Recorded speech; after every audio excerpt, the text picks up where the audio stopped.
Coming up, more than 5 million Ukrainians have fled the war. A look at how the influx of refugees is being handled at checkpoints in Arizona and California. Plus, Arizona voters weigh in on what factors and policies are most important to them. We'll have more on a new voter survey. And later in our show, not everyone is on board with a plan to sell some wild horses in eastern Arizona. What one organization hopes to do instead. Cronkite News starts now. Good evening and welcome to Cronkite News on Arizona PBS. I'm Raven Payne. And I'm Fatma Abed. Thank you for joining us. Today, President Joe Biden asked Congress to pass a $33 billion Ukrainian aid package, and the package would include $20 billion in military aid. The other security assistance included in the aid package includes additional artillery, armored vehicles, and improvised explosive devices. The aid package also aims to maintain democracy in Ukraine throughout the conflict and includes funding for humanitarian aid and food insecurity. The Biden administration is also keeping track of Ukrainian refugees fleeing violence from the war. And this morning, President Biden said in a press briefing that Ukrainians shouldn't come to the United States through the southern border. We have made a direct means by which they can get from Europe, from Ukraine, directly to the United States without going to the southern border. In the meantime, in the southern border, we're trying to work through and make sure that it's an orderly process they're able to get in. But just so you know, we have said there's no need to go to the southern border. Fly directly to the United States. We set up a mechanism whereby they can come directly with a visa. This news comes after Biden announced a new program aimed at streamlining the asylum process for Ukrainians entering the U.S.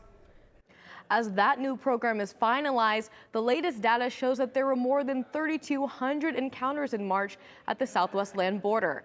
That is a 1,103% increase from February to March. Cronkite News reporter Andrea Villalobos explains how Ukrainian migrants contributed to that number. More than 5 million Ukrainians fled the war, according to the State Border Guard Service of Ukraine. Some are entering the U.S. through the San Luis port of entry in Arizona. We have maybe about 80 or something, but not the hundreds. The Regional Center for Border Health in Arizona is the first stop for migrants after crossing the border. The center helps them get to their loved ones in the United States, but most Ukrainians are entering through San Diego, California, instead of Arizona. They can go through the customs directly to the port of entry, rather than taking a more dangerous trip like most of the other families are taking through crossing rivers and crossing here in the desert. Recent data shows that about 3,000 Ukrainians entered through California in March, while only 64 entered through Arizona. John Pachowski from the Bureau of Western Hemisphere Affairs says the U.S. is providing aid to Ukraine. The U.S. Agency for International Development has provided several $100 million of assistance, foodstuffs, water, some of the basic supplies that you need to stay safe and healthy in a humanitarian emergency where you've lost your home and access to that. President Biden's Uniting for Ukraine plan helps Ukrainian citizens and their immediate family members outside the U.S. to come to the States and stay for 2 years of parole. But they need financial support. Using the I-134 form, a sponsor in the United States can help them on their path to the States. Other countries are also stepping in to help. You're seeing throughout Europe the generosity of many people in countries such as Poland, Czech Republic, and elsewhere, of people taking Ukrainians in. Aguirre says that the center is experiencing an influx of migrants as they wait for news regarding Title 42. The search continues. And so we are stepping up our operations to make sure that we can support the families that are coming through. In Phoenix, Andrea Villalobos, Cronkite News. Ukrainians participating in Uniting for Ukraine must have a supporter in the United States who agrees to provide them with financial support during their stay in the U.S. The U.S. economy shrank by 1.4% during the first quarter of this year. That's between January and March. This is the first time we've seen the economy shrink since the start of the pandemic about 2 years ago. Potential causes include a delay in restocking items and a big decrease in exports. Despite this, there is some good news. Many economists anticipate a recovery fueled by hiring and wage increases. People are also continuing to spend money, and some expect to see the economy continue to grow, although the Federal Reserve does plan to increase rates aimed at fighting inflation. Primary elections are just around the corner, with early voting starting July 6th. You can hear from the candidates through debates on Arizona PBS, hosted by the Citizens Clean Elections Commission. But what do voters think? Molly Hudson gives us a peek into a survey looking at the topics voters care about most. The Citizens Clean Election Commission polled Arizona voters ahead of the statewide elections to find out what topics were important to them. The survey results showing varying opinions across several demographics in the state. Tom Collins, the executive director of CCEC, says this survey allows candidates to better connect with voters. What the Clean Elections Act says and what the commission tries to do is say, look, what can we do to parse out some of these issues to bring folks into the process and provide, an opportunity for there to be a more constructive conversation and that, an interaction among candidates and voters. The report breaks down top interests for what voters want to know more about and what they need to know more about. Environment and infrastructure were in the top 10 for importance among West Rural voters. Within those topics, water conservation and improving roads, bridges, and utilities were of most concern. Jobs and the economy landed in the #1 spot for areas that voters want to hear candidates speak about. Healthcare was on the list for Democrats, and the results show that voters who are likely to vote in the Democratic primary want to know more about healthcare. Voters in the category were specifically focused on the affordability of prescription drugs. Sticking with healthcare, Collins says there was less interest in hearing about COVID-19 this election season. Many of the candidates in contested elections will debate right here on Arizona PBS. You can find the schedule on azpbs.org/election2022. At the Google touchscreen, Molly Hudson, Cronkite News. A parental rights bill is headed to Governor Doug Ducey's desk. If approved, the legislation would allow parents to know anything their child tells their teacher or guidance counselor at school. Not only that, but this measure would also allow parents to sue if any of that information is kept from them. Because the bill expands on Arizona's Parents' Bill of Rights, parents could sue any school district that violates the right to know what their children are saying at school. And these lawsuits would require schools to prove that they weren't interfering with parents' rights. Republican Representative Steve Kaiser is sponsoring the bill. On Monday, it was approved by the House with no Democratic votes. A challenge to a Democrat running for Arizona governor is now off the table. Aaron Lieberman will now be on the August ballot next to Katie Hobbs and Marco Lopez. This all comes after reports from county recorders show that he did get enough signatures to qualify for the ballot. A voter challenged the signatures, but on Tuesday, attorneys for the voter asked the judge to drop the case. Coming up after the break, controversy over a plan to sell some wild horses. We hear from a wild horse advocacy organization about their idea on how to manage the herd. Also, Navajo Nation President Jonathan Nez has announced his bid for a second term. A look at what he plans to highlight in his campaign. It's prime time on your time. Watch Prime Afternoons every weekday on Arizona PBS. Did you miss a show in the evening? Then catch up on Prime Afternoons, your favorite dramas. No more bloody heroics. Antiques Roadshow. Really? Nature and Nova. It's time to reintroduce some wonder into this miracle of nature. All of the best from PBS on Prime Afternoons. Weekdays starting at 1:30, only on Arizona PBS. Every day I wake up, my first thought is, how can I serve this community? The biggest hurdle was not taking PTSD personally. Would you welcome, please, the amazing. Everybody that watches this, they say that I am the greatest that they've ever seen.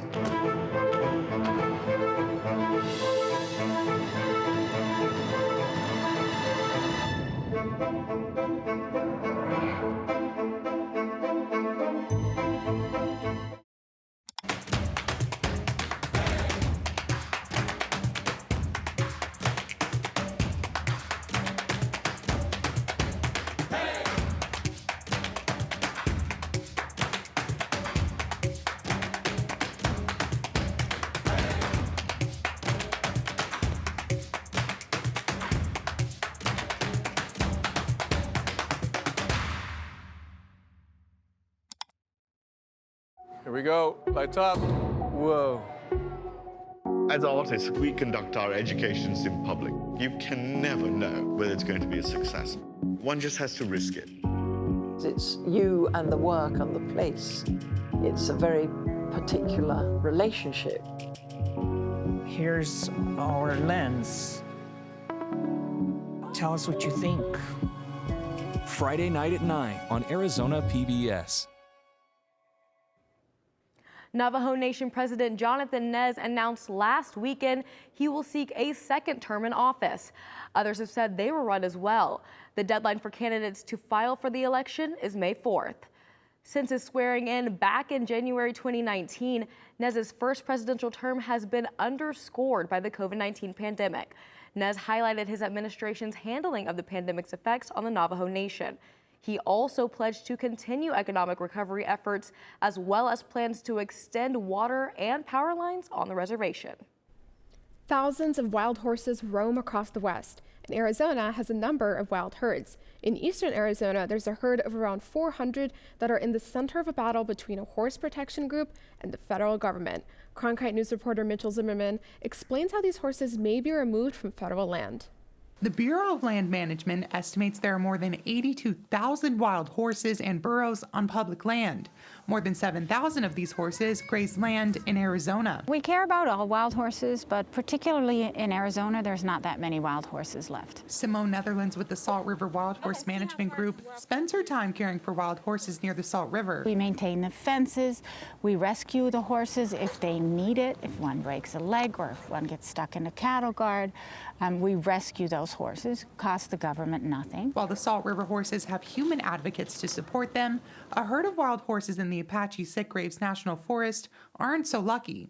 The herd, numbering around 400, is at the center of a battle after the Forest Service proposed removing them and selling them to buyers. We remove unauthorized livestock. So if that's cattle or horses, that's part of our regulations. A 2019 lawsuit filed by the Center for Biological Diversity showed the horses destroying the habitat of the New Mexico meadow jumping mouse.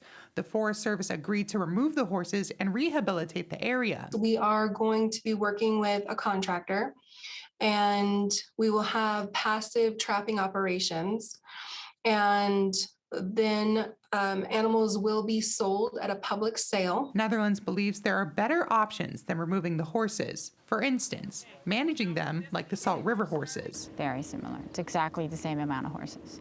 And it's doable.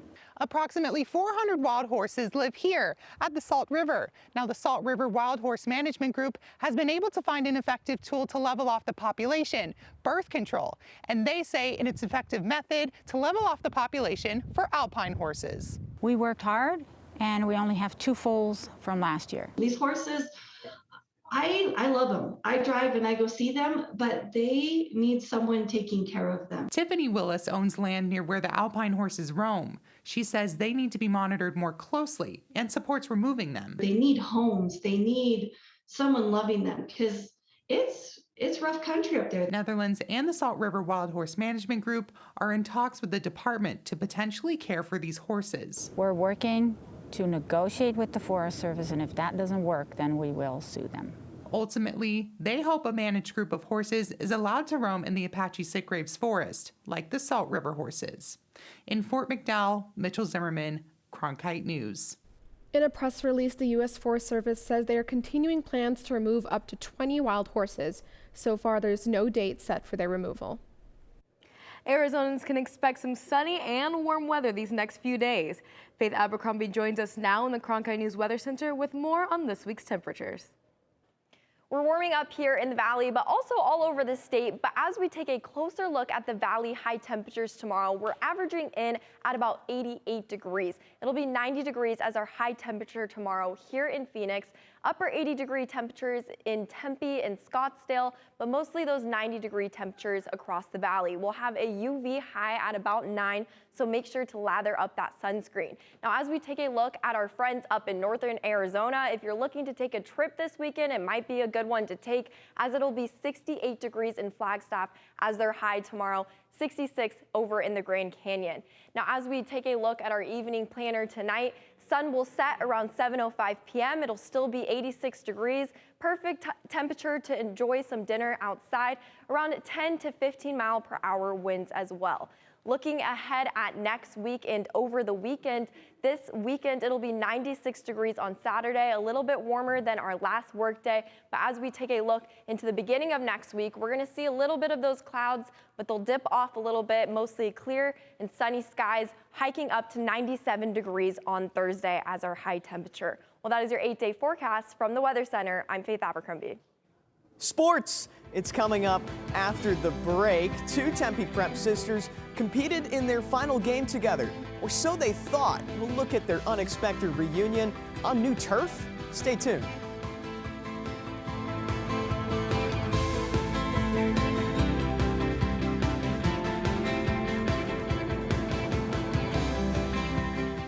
Hey, I'm Rick Steves. You know, I don't go anywhere without my passport. And now, thanks to PBS Passport, you can travel with me and watch all 10 seasons of Rick Steves Europe and all my travel specials. This exclusive streaming service is just for our members. Not only can you see all my shows, but you can see thousands of hours of your favorite public television shows. Become a member today and get your passport. Your favorite member benefit is getting better and bigger. This is wonderful. Over the next year, Passport is adding new shows and doubling the number of episodes for you to stream. They give us all that they've got. From your favorite cooking and travel series. Even the stairs are breathtaking. To history specials and award-winning documentaries. Better and bigger. That really is the fun part. Stream on any device with Passport on the PBS Video app. Every day I wake up, my first thought is, how can I serve this community? The biggest hurdle was not taking PTSD personally. Would you welcome, please, the amazing. Everybody that watches this, they say that I am the greatest that they've ever seen.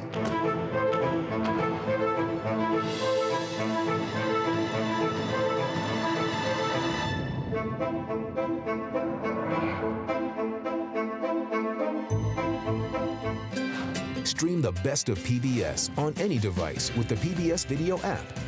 All your favorite drama, history, science, news, and documentaries, all in one place. Watch your PBS station live or catch up on the shows you missed. Discover new favorites from PBS and locally produced shows from your station. Sign in and start streaming today.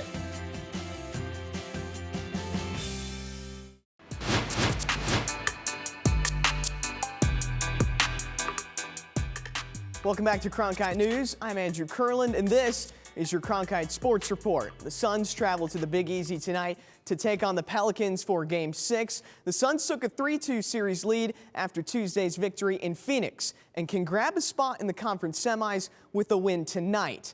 And Devin Booker is still dealing with that hamstring injury. He's making progress, and tonight he's been upgraded to questionable. Guys like Mikal Bridges have stepped up in his absence, and Booker or not, it's still on the Pelicans to respond in this must-win game. The winner of this series goes on to play either the Jazz or the Mavericks in the next round.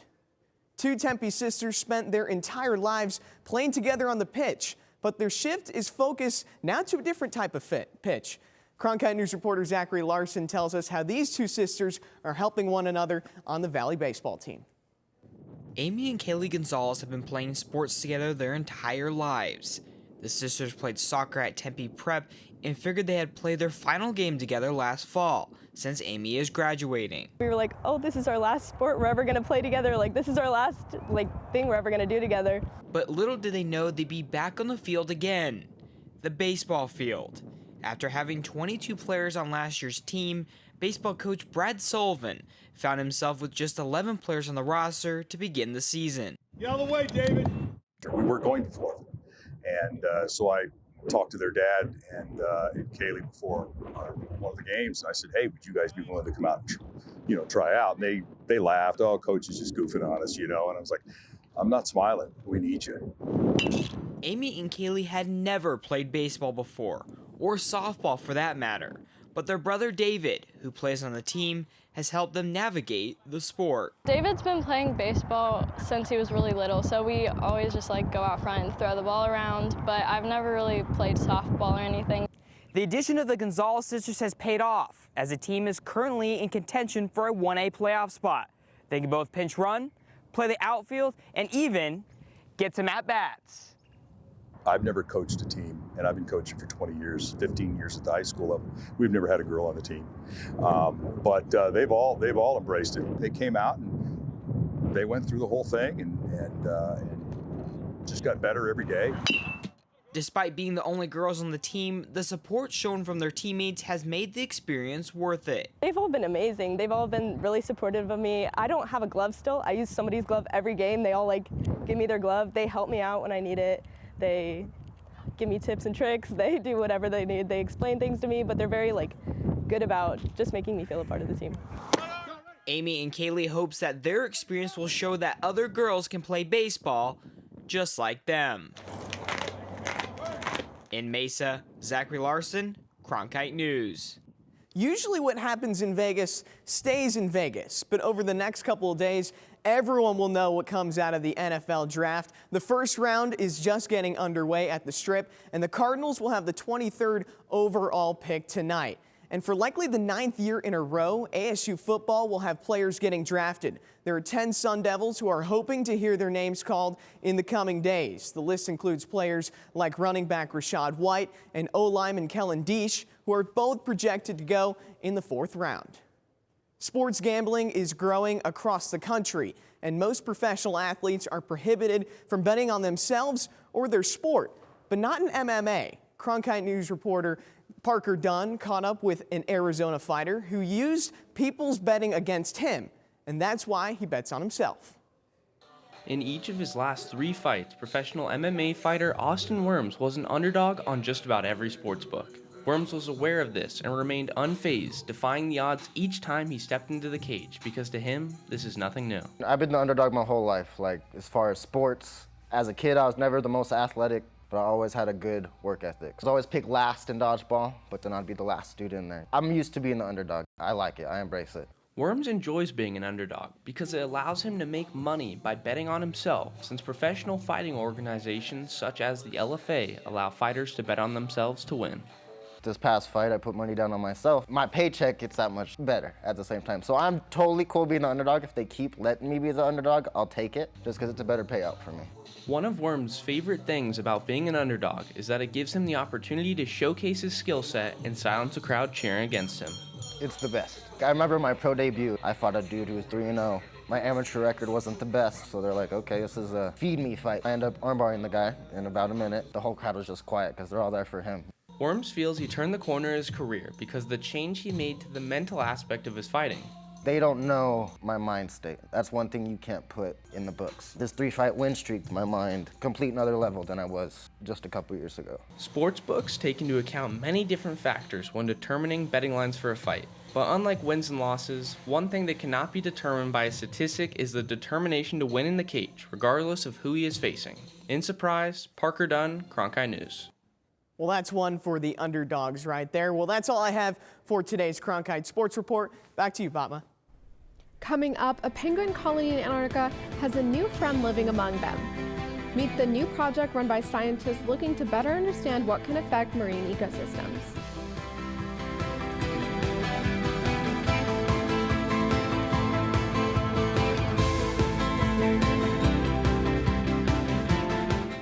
Hey, I'm Rick Steves. You know, I don't go anywhere without my passport. And now, thanks to PBS Passport, you can travel with me and watch all 10 seasons of Rick Steves Europe and all my travel specials. This exclusive streaming service is just for our members. Not only can you see all my shows, but you can see thousands of hours of your favorite public television shows. Become a member today and get your passport. Did you know newsrooms today are looking for bilingual journalists?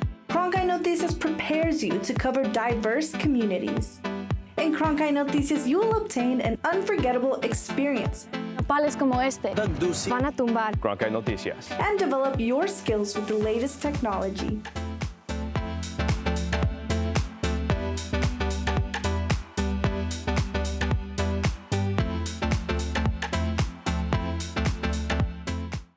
Walter Cronkite School of Journalism and Mass Communication's Phoenix Sports Bureau provides students with hands-on learning experiences and opportunities in sports journalism, from covering local high schools, colleges, and the pros. Students get the opportunity to go live from our Facebook shows covering local, collegiate, and pro sports in the Valley. From digital reporting, broadcast, social media, and producing, there's opportunities for all. For more, go to cronkitenews.azpbs.org. Things may be warm here in the Valley, but if you travel south to Antarctica, you'll find a new member has joined an emperor penguin colony, a tiny robot named Echo. Scientists introduced the robot to the colony to gather information on marine ecosystems. The goal of the research is to study how vulnerable these ecosystems are, as well as potential issues that could be caused by climate change. Echo is a vital part of the data collection. According to scientists on the project, the robot will allow them to study the environment year-round with less disturbance to the animals. The researchers also reported that the penguins seem to be getting along with Echo. That's it for Cronkite News tonight. Thanks so much for joining us. For top Arizona stories anytime, go to cronkitenews.azpbs.org. You did it, guys!